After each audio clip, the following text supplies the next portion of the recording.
Hello everyone, this is Ravi और आज हम लोग अपना इलेक्ट्रिक करंट चैप्टर है वो स्टार्ट करेंगे। ठीक, और इस सबसे पहले हम बताना चाहेंगे कि इलेक्ट्रोस्टैटिक्स का चैप्टर कंप्लीट हो चुका है, वो उसका पूरा प्लेलिस्ट बन चुका है। आप चैनल को खंगालिएगा तो आपको मिल जाएगा। ठीक, इलेक्ट्रोस्टैटिक्स आपको पूरा बढ़िया से कंप्लीट आपको मिल जाएगा। और उसमें हम सिर्फ एक गॉस लॉ नहीं पढ़ा है, और गॉस लॉ हम पढ़ाएंगे। वैसे कितने बच्चों को गॉस लॉ पढ़ना है वो पहले कॉमेंट सेक्शन में बता दे। जैसा रिव्यू आएगा उसके हिसाब से हम जल्दी कोशिश करेंगे गॉस लॉ का वीडियो बना दें। वैसे अगर किसी को चाहिए गॉस लॉ का और मतलब लेक्चर तो हमको पर्सनली मैसेज कर सकता है, आपको व्हाट्सएप ग्रुप का नंबर मिल जाएगा। ठीक, और तब तक के लिए हम लोग इसके बाद इलेक्ट्रोस्टैटिक्स के बाद उसी में एनसीईआरटी में कैपेसिटर दिया हुआ है, जो चैप्टर कैपेसिटर इलेक्ट्रोस्टैटिक्स से बाद दिया हुआ है वो हम नहीं पढ़ाए हैं। क्यों? क्योंकि वो इलेक्ट्रिक करंट पहले पढ़ लेंगे, उसके बाद हम लोग कैपेसिटर पढ़ेंगे। क्योंकि कैपेसिटर का बहुत चीज़ हमको इलेक्ट्रिक करंट में समझना होगा, उसके बाद इलेक्ट्रिक करंट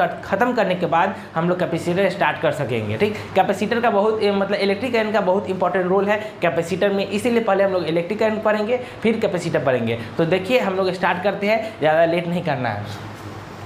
तो कहता क्या है बेसिकली, इलेक्ट्रिक करंट होता क्या है। ठीक, इलेक्ट्रिक करंट होता क्या है तो साफ साफ लिखा हुआ है आसान शब्दों में कि the net flow of electric charge through any cross section material is known as electric current. जो टोटल इलेक्ट्रिक चार्ज होगा वो फ्लो करेगा किसी भी क्रॉस सेक्शन एरिया से।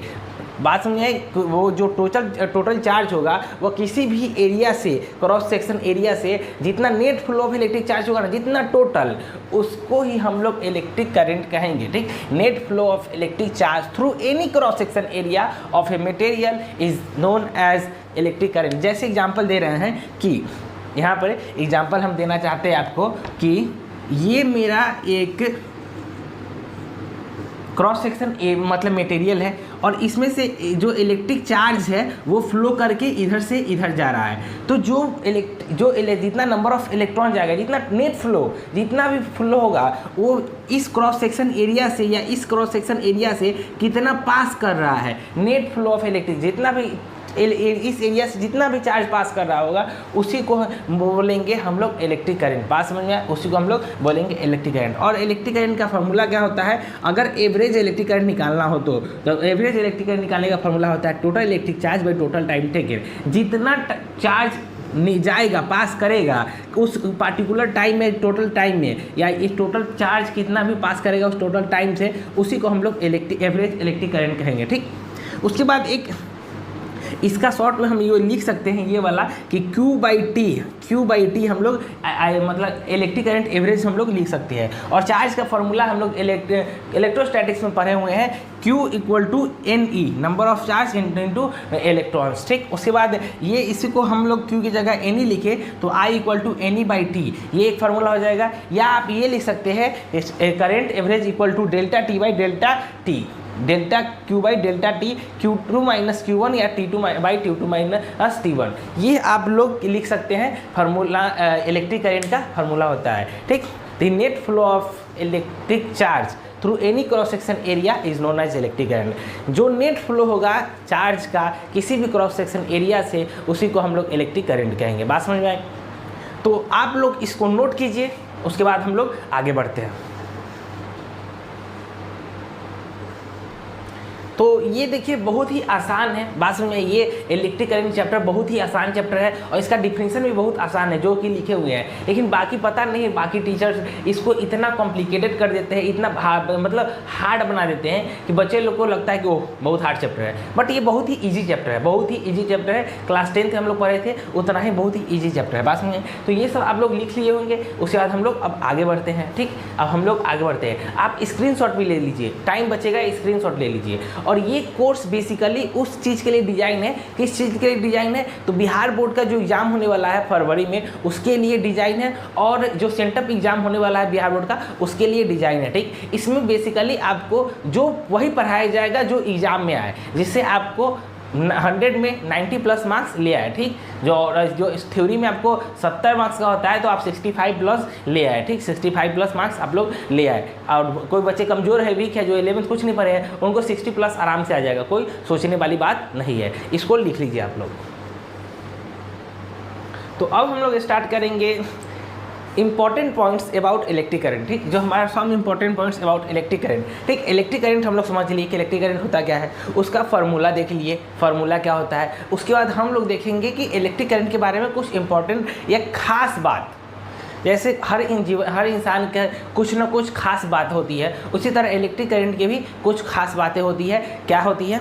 तो पहला पॉइंट क्या है, it is one of the 7 base physical quantity. 7 जो बेस फिजिकल क्वांटिटी होता है, ठीक, फंडामेंटल फिजिकल क्वांटिटी होता है 7 जो बेस फिजिकल क्वांटिटी होता है, उसमें एक करंट भी होता है। तो यही बोला गया है कि it is the one of the 7 base fundamental physical quantity. बात समझ में? दूसरा, it's SI unit is ampere, ठीक। इलेक्ट्रिक करंट का एसआई यूनिट क्या होता है? एम्पियर होता है, ठीक। इलेक्ट्रिक करंट का एसआई यूनिट एम्पियर होता है, ये भी आपको पता होगा पहले से, ठीक। उसके बाद इट्स डायमेंशन इज आई और ए।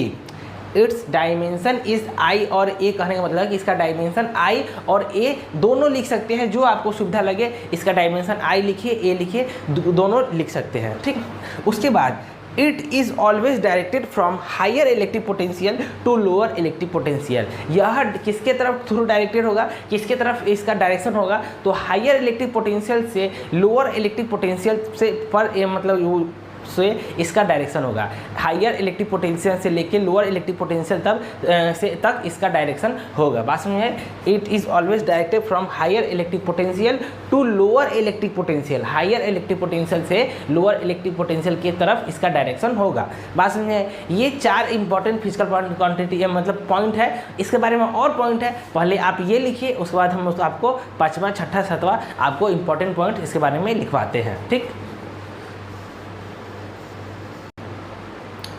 तो अब हम लोग देखेंगे जो नेक्स्ट इंपॉर्टेंट पॉइंट है वो सब, ठीक। अब नेक्स्ट इंपॉर्टेंट पॉइंट सब क्या है तो देखते हैं, आसान है, ठीक। 5वां होगा the electric current is a scalar physical quantity. जो इलेक्ट्रिक करंट होता है वह स्केलर फिजिकल क्वांटिटी होता है। बहुत ही ईजी है, बहुत ही सिंपल है। उसके बाद the direction of flow of positive charge is taken as the direction of electric current. जो डायरेक्शन ऑफ होगा ना, जो डायरेक्शन मतलब जो भी डायरेक्शन होगा पॉजिटिव चार्ज का किसी भी कंडक्टर में, ठीक, जो भी डायरेक्शन होगा पॉजिटिव चार्ज का किसी भी कंडक्टर में, वही इलेक्ट्रिक करंट का डायरेक्शन होगा। एक्चुअली इसीलिए in conductor a free electron move in the direction of in the opposite direction of free electric current. जो कंडक्टर में क्या होता है, इलेक्ट्रॉन होते हैं ना, वो अपोजिट ट्रैवल करते हैं इलेक्ट्रिक करंट के। बात समझ में आई? अपोजिट ट्रैवल कर रहे हैं इलेक्ट्रिक करंट के, मतलब इलेक्ट्रिक करंट की तरफ इलेक्ट्रॉन अपोजिट कर रहा है, तो उसके मतलब अपोजिट में कौन करेगा? प्रोटॉन करेगा, पॉजिटिव चार्ज करेगा। तो वही कह रहा है कि पॉजिटिव चार्ज का जो डायरेक्शन होगा वही इलेक्ट्रिक चार्ज का डायरेक्शन होगा। या आप ये भी बोल सकते हैं कि इलेक्ट्रॉन के अपोजिट डायरेक्शन में इलेक्ट्रिक करंट का डायरेक्शन होगा। बात समझ में आई? बहुत ही बेसिक बात है और आसान बात है। बात समझ में आई? उसके बाद हम लोग ध्यान देंगे सेवेंथ पॉइंट क्या है हमारा? 7 point in electric charge time graph, QT in electric charge time graph. मतलब आपको जो एक ग्राफ दिया गया हुआ है चार्ज और टाइम का, ठीक, आपको चार्ज और टाइम का एक ग्राफ दिया हुआ है, उसमें पूछ रहा है क्या कि उसमें बता रहा है the slope eight a particular point T gives the electric current at that point. तो जो चार्ज और टाइम का जो ग्राफ होगा उसमें जो स्लोप होगा, जो चार्ज और टाइम ग्राफ का जो स्लोप होगा वो आपको किसी भी पार्टिकुलर पॉइंट पे इलेक्ट्रिक करंट देगा। कहने का मतलब है कि यह टाइम t है, यह चार्ज q है, इसका जो स्लोप है, तो यह किसी भी पार्टिकुलर पॉइंट पे यहाँ पे आप चेक करिएगा, तो वहाँ पे आप चेक कर रहे हैं तो वहाँ पे उसका इलेक्ट्रिक करंट होगा। यह बात कह रहा है, यह बात साबित कर रहा है। बात समझ में आए? तो यह कहना है आपका इलेक्ट्रिक करंट के बारे में, ठीक। इलेक्ट्रिक करंट के बारे में यह बात हुई, तो यह भी आप लिखिए और हम लोग उसके बाद आगे बढ़ते हैं, ठीक। अब उसके बाद हम लोग आगे बढ़ेंगे। ये आप लिखिए, ठीक, ये आप लिखिए, स्क्रीनशॉट लीजिए। बेसिक बात है, इजी बात है। बात समझ में आई? उसके बाद अब हम लोग क्या करेंगे, ध्यान देंगे, इलेक्ट्रिक करंट डेंसिटी पढ़ेंगे, ठीक। इलेक्ट्रिक करंट डेंसिटी अब हम लोग पढ़ेंगे, तो उस पर हम लोग फोकस करेंगे और वो हम लोग पढ़ेंगे। बात समझ में आई? तब तक आप इसको लिख सकते हैं, स्क्रीनशॉट ले सकते हैं। अब हम लोग इलेक्ट्रिक करंट डेंसिटी पढ़ेंगे, ठीक। इलेक्ट्रिक करंट डेंसिटी, इसको हम कैपिटल जे और डी से डिनोट करते हैं और उस पर एरो का साइन देते हैं। एरो का साइन क्यों देते हैं? क्योंकि यह एक वेक्टर फिजिकल, ठीक है, यह एक वेक्टर फिजिकल क्वांटिटी है। बात समझे, यह एक वेक्टर फिजिकल क्वांटिटी है, इसीलिए हम इस पर एरो का साइन देते हैं। बात समझे, ये सब बात की बात है। पहले समझते हैं कि इलेक्ट्रिक करंट डेंसिटी होता क्या है, ठीक। इलेक्ट्रिक करंट डेंसिटी होता क्या है? The electric current crossing per unit cross section area, cross a section area of a conductor is known as its electric current. यहाँ पे क्रॉस सेक्शन होगा, ठीक, cross section is known as electric current density. तो कह क्या रहा है कि जितना भी इलेक्ट्रिक करंट किसी भी क्रॉस सेक्शन एरिया से पास करता है किसी कंडक्टर के, तो उसको हम इलेक्ट्रिक करंट डेंसिटी कहते हैं। कि जितना भी इलेक्ट्रिक करंट किसी भी कंडक्टर के क्रॉस सेक्शन एरिया से पास कर रहा है, और आप ये भी बोल सकते हैं किसी पार्टिकुलर पॉइंट पे, टाइम पे, किसी पार्टिकुलर टाइम पे, तो आप उसको हम लोग क्या कहते हैं? इलेक्ट्रिक करंट डेंसिटी कहते हैं। समझने के लिए फिगर भी दिया हुआ है कि एक कंडक्टर है, उस पर से करंट, इलेक्ट्रिक करंट फ्लो कर रहा है, ठीक। कंडक्टर है, उसमें इलेक्ट्रिक करंट फ्लो कर रहा है, तो इस क्रॉस सेक्शन एरिया से कितना इलेक्ट्रिक करंट पास हो गया, इस क्रॉस सेक्शन एरिया से कितना इलेक्ट्रिक करंट पास हो गया, उसी को हम लोग बोलते हैं इलेक्ट्रिक करंट डेंसिटी। बात समझ में आया? और इसका जो फार्मूला हो जाएगा delta I by delta S हो जाएगा, ठीक। Delta I by delta S हो जाएगा। बात समझिए, delta I by delta S हो जाएगा, ठीक। Delta I by delta S हो जाएगा। ये डेल्टा आई क्या है? डेल्टा आई है आपका करंट, टोटल करंट, और ये डेल्टा एस क्या है? ये एरिया। ये क्या है? डेल्टा एस ये टोटल एरिया है, ये टोटल एरिया को हम लोग बोलेंगे। बात समझिए, ये क्रॉस सेक्शन एरिया जो होगा उसी को बोलेंगे। तो टोटल करंट को टोटल एरिया से डिवाइड कर देंगे तो आपको इलेक्ट्रिक करंट डेंसिटी निकल जाएगा। बात समझिए, इलेक्ट्रिक करंट डेंसिटी निकल जाए। तो एक केस आता है इसमें क्या कि अगर जो इलेक्ट्रिक करंट मूव पास हो रहा है वह किसी एंगल पे हो, ठीक, वह किसी एंगल पे हो, तब क्या होगा? बात समझे, वह किसी एंगल पे हो, करंट, इलेक्ट्रिक करंट किसी एंगल पे पास कर रहा हो, तब क्या होगा, ठीक। तो क्या हो जाएगा? जे ए भी जो करंट डेंसिटी होगा delta I equal by delta S cos theta. क्या हो जाएगा? डेल्टा आई कॉस थीटा हो जाएगा। क्या हो जाएगा? डेल्टा आई कॉस थीटा हो जाएगा। कब? इन केस ऑफ, ठीक, इन केस ऑफ कब होगा? जब इलेक्ट्रिक करंट आई जो होगा किसी एंगल थीटा पे पास कर रहा होगा, ठीक। एंगल थीटा पासेस थ्रू, ठीक। इन किस केस में? तो ऐसा केस में जब किसी, ये जो इलेक्ट्रिक करंट हो वो किसी थीटा डिग्री पे जा रहा हो, उसी क्रॉस सेक्शन एरिया से निकल रहा हो, पास कर रहा होगा, तब हम लोग ये वाला लिखेंगे current density, average current density equal to delta I by delta S cos theta. बात समझिए, तो इसको लिख सकते हैं आप लोग, इसको आप लोग लिखिए, उसके बाद हम लोग आगे बढ़ते हैं। तो ये लिख लिए आप लोग, ये सब लिख लेना ज़रूरी है क्योंकि एग्ज़ाम में यही सब आपको लिख के आना है और यही सब समझना है। बस में यही आपको एग्ज़ाम में लिखना होगा, तब एग्ज़ाम में आपको कोई प्रॉब्लम नहीं होगा, आराम से फुल में फुल मार्क्स आएगा। 1-2 मार्क्स कट जाएगा वो अलग बात है, फुल में फुल मार्क्स जल्दी नहीं आता है, ठीक। उसके लिए साल भर पढ़ना पड़ता है, 3 महीने में क्या ही होगा। तो लेकिन इतना है कि आप 60+ मार्क्स जरूर ले आओगे। बात समझिए, आप 60+ मार्क्स जरूर ले आओगे। 70 में, आउट ऑफ 70 आप 60+ मार्क्स लाओगे, ठीक। 100 में आप लोग 90 पार लाओगे, इतना तो हमको पता है, ठीक। जितना हम करवा रहे हैं उतना कर लोगे। तो आगे हम लोग बढ़ते हैं, ठीक। अब हम लोग इसमें कुछ इम्पोर्टेंट मतलब पॉइंट देख रहे थे, मतलब समझ रहे थे कि ये होता है जे एवरेज, मतलब electric density, electric current density equal to delta I by delta D S cos theta.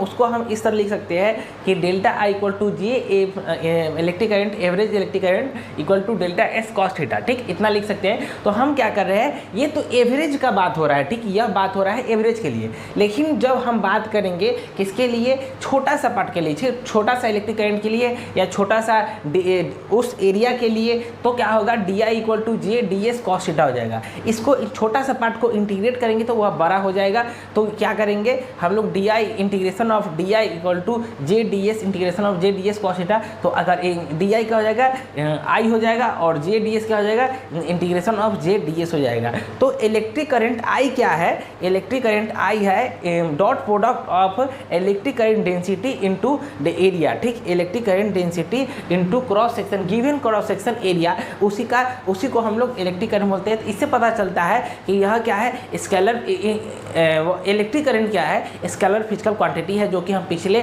मतलब थोड़ा देर पहले हम लोग बताए हैं आपको, ठीक, बात समझें। इलेक्ट्रिक करंट डॉट प्रोडक्ट का होता है इलेक्ट्रिक करंट डेंसिटी और गिवन क्रॉस सेक्शन एरिया का। तो इससे यह साबित होता है कि इलेक्ट्रिक करंट क्या होता है स्केलर फिजिकल क्वांटिटी होता है। अभी तक हम लोग ये डिस्कस नहीं किए हैं कि इलेक्ट्रिक करंट डेंसिटी वो कौन सा क्वांटिटी होता है। तो अब हम लोग जस्ट डिस्कस करेंगे थोड़ा देर में, तब तक आप लोग ये नोट कीजिए। तो नोट कर लिए आप लोग, ये नोट कीजिए, ये पहला पार्ट नोट कीजिए। थोड़ा सा एग्जाम में थोड़ा अगर घुमा फिरा के पूछा तो आप लोग इसको समझ सकते हैं, ठीक।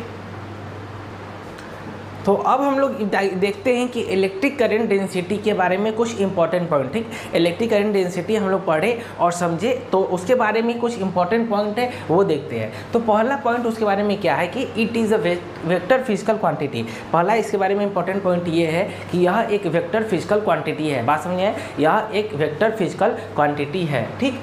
इसीलिए इसके ऊपर हम लोग जे से साइन से डिनोट करते हैं, तो इसके ऊपर हम लोग एरो का साइन देते हैं क्योंकि यह वेक्टर फिजिकल क्वांटिटी है, बात समझे। उसके बाद it is along the direction of electric current, यह किसके अलोंग होता है, तो इलेक्ट्रिक करंट का जो डायरेक्शन होता है उसके अलोंग होता है, बात समझे। यह किसके अलोंग होता है, तो यह इलेक्ट्रिक करंट के डायरेक्शन के अलोंग ही होता है। जिधर इलेक्ट्रिक करंट मूव करेगा उधर ये भी मूव करेगा, इसको किसी से मतलब नहीं है, बात समझ आई। उसके बाद नेक्स्ट जो पॉइंट आता है it's SI unit is ampere per metre square और कूलम पर सेकेंड पर मीटर स्क्वायर, बात समझ में। इसका ऐसा यूनिट ये होगा, ठीक, एम्पियर पर मीटर स्क्वायर होगा, या और आप ये कूलम पर सेकेंड मीटर पर मीटर स्क्वायर बोल सकते हैं, ठीक। उसके बाद हम लोग इसका डायमेंशन के बारे में बात करेंगे। तो डायमेंशन क्या होता है, dimension is I L square, ठीक, आई एल स्क्वायर, क्योंकि करंट बाई एरिया है तो करंट आई और ये एरिया पर है तो यहाँ पे निगेटिव साइन होगा, ठीक, ये पर है, एरिया पर है, नीचे है ना, तो एल पे पावर -2 होगा, बात समझ में। इसका डायमेंशन एल पे पावर आई इंटू एल पे पावर -2 होगा। तो ये आपका हो गया इलेक्ट्रिक करंट डेंसिटी, ठीक। तो आज हम लोग कंप्लीट किए इलेक्ट्रिक करंट क्या होता है, इलेक्ट्रिक करंट के कुछ पॉइंट्स देखे, बेसिक पॉइंट, इंपॉर्टेंट पॉइंट। उसके बाद इलेक्ट्रिक करंट डेंसिटी पढ़े। इलेक्ट्रिक करंट डेंसिटी पढ़ने के बाद हम लोग क्या पढ़े, इलेक्ट्रिक करंट डेंसिटी पढ़ने के बाद हम लोग कुछ उसका इंपॉर्टेंट पॉइंट ये सब देखे। तो आज के लिए इतना ही। नेक्स्ट लेक्चर में हम लोग ड्रिफ्ट वेलोसिटी कंप्लीट करेंगे, उसके बाद हम लोग ओम्स लॉ भी कंप्लीट करेंगे, ठीक। ड्रिफ्ट वेलोसिटी के बाद relation between drift velocity and यही होगा इलेक्ट्रिक करंट डेंसिटी। उसके बाद हम लोग ओम्स लॉ पे आएंगे। तो जल्दी ही नेक्स्ट लेक्चर मिलेगा, कल ही आपको नेक्स्ट लेक्चर मिल जाएगा। सेंटअप एग्जाम तक पहले आपको सिलेबस कंप्लीट हो जाएगा, टेंशन नहीं लेना है, ठीक। सेंटअप एग्जाम से पहले आपका syllabus complete, tata bye bye. और बोर्ड एग्जाम तक तो हम रिवाइज भी करवा देंगे, ठीक। बिहार बोर्ड का बोर्ड एग्जाम से पहले हम रिवाइज भी करवा देंगे। तो सोचना नहीं है, टेंशन नहीं लेना है, बस पढ़ते रहना है। तब तक के लिए आप लोग, अभी दुर्गा पूजा का सीजन है, दुर्गा पूजा में मेला घूमिए, मस्त रहिए, ठीक। पढ़ाई लगभग आपको छठ के बाद ही होता है, छठ के बाद ही आप पढ़ाई होता है, क्योंकि अभी तो फेस्टिवल चल रहा है। जैसे कि एग्जाम्पल देते हैं, ठीक।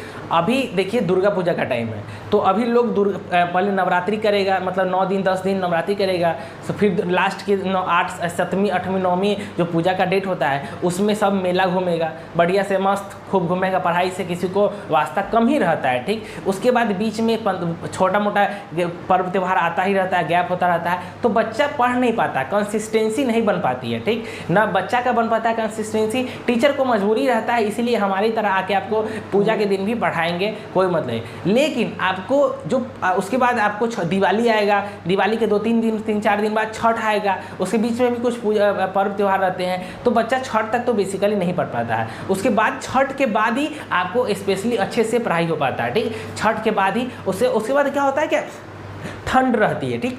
छठ पूजा के बाद ठंड आ जाती है। तो ठंड में क्या होता है कि बाहर निकलने का मन नहीं करता है, घूमने का मन नहीं करता है, एक जगह बैठे रह गए तो बैठे रह गए, एक जगह रजाई के अंदर है तो रजाई के अंदर ही रह गए। तो उस समय बच्चा क्या होता है कि सोचता है कि बैठे हैं तो किताब पढ़ लेते हैं, मतलब एक जगह बैठ के पढ़ते ही रहता है, कुछ करे ना करे, मोबाइल चलाता अलग बात है, लेकिन बच्चा पढ़ते ही रहता है और लंबे समय तक पढ़ता है। ना आपको कुछ फिजिकली प्रॉब्लम होगा, ना पेट में दर्द होगा, ना इधर उधर कुछ होगा। बस अलग बात है पानी पीजिएगा तो बार बार बाथरूम दौड़ना पड़ेगा सुसु के लिए, सॉरी, ये मतलब हम जनरल बात बता रहे हैं, जो ठीक हम एक सच्चाई बात बता रहे हैं, ऐसा ही होता है बच्चों के साथ। तो ठंड में होता है क्या कि आप ज़्यादा देर पर बैठकर पढ़ पाते हैं, आपको एक जगह बैठने का मन करता है, इधर उधर घूमिएगा ठंड लगने का लगता है तो आपको बाहर जाने का भी मन नहीं करता, घूमने का भी मन नहीं करता है। तो बस के बैठ के, और एग्जाम रहता है सामने तो बैठे हुए हैं तो पढ़ लेते हैं। तो बच्चा ठंड के टाइम में काफ़ी पढ़ता है, एग्जाम टाइम तक ठंड रहता है तो बच्चा उस समय काफ़ी पढ़ता है छठ पूजा बाद। तो टेंशन नहीं लेना है, अभी तो बस नॉर्मल